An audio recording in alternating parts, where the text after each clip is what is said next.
Oi gente, eu me chamo Cíntia Vanessa, eu sou psicóloga e você tá no Vida de Crianças. E hoje eu vim aqui pra gente falar mais um pouquinho sobre birra.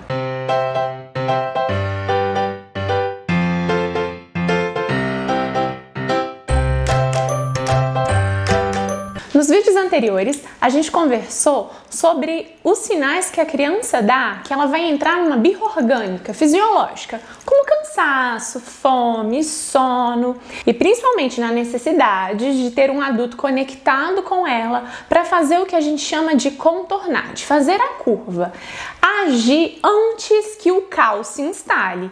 Então, quando a criança começa a dar sinais, a gente nomeia e evita o comportamento da birra.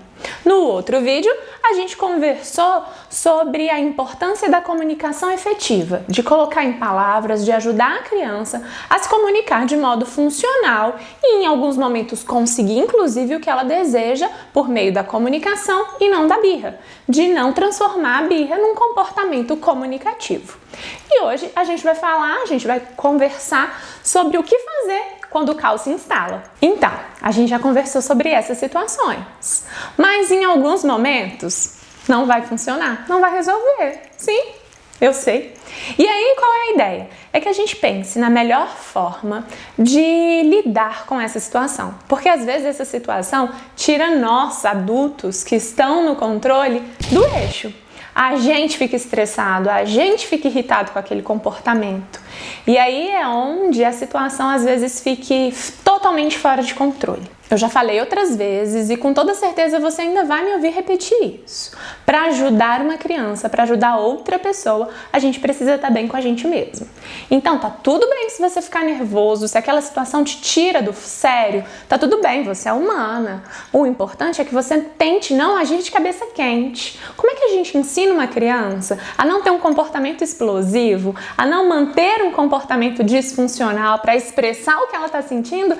E a gente faz isso. Então sai de cena. Se tiver uma pessoa para trocar o papel com você, para pegar, para entrar no controle da situação, excelente. Mas às vezes a gente está sozinho com essa criança e não tem essa outra pessoa.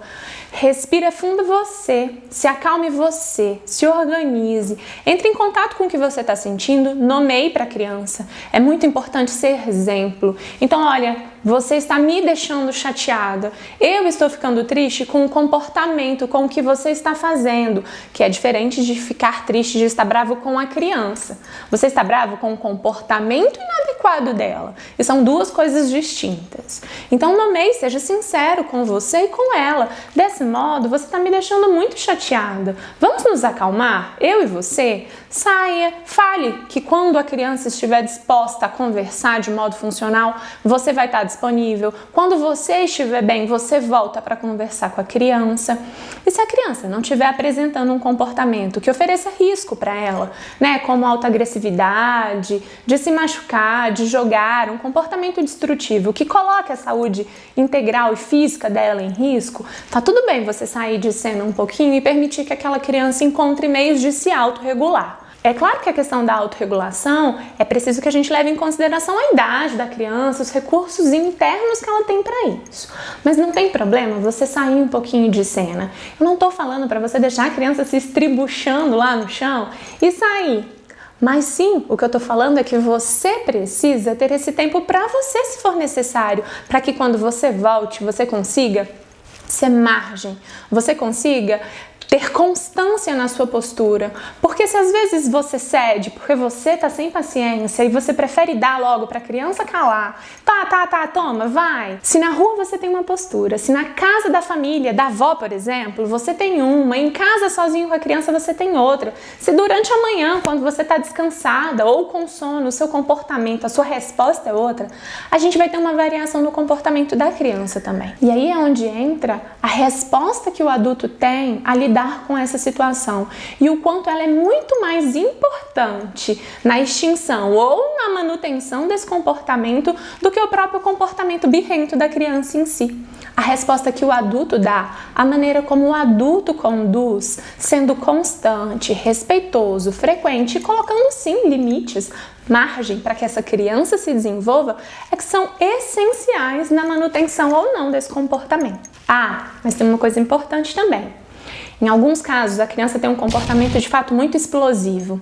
A birra evolui para um comportamento agressivo, desrespeitoso, e aí é uma coisa que a gente precisa pensar juntos em outro momento, e as instruções para lidar são outras. Em outros casos, e na verdade, eu acho que em todos os casos, se você não está dando conta sozinho e precisa de uma orientação profissional, também é válido. Filho não vem com um manual de instrução. E às vezes a gente precisa de uma pessoa que tenha um olhar de fora e que nos ensine a lidar com essa situação. Se você precisar de ajuda, não significa que você está fracassando, significa que você quer sucesso suficiente a ponto de procurar ajuda profissional.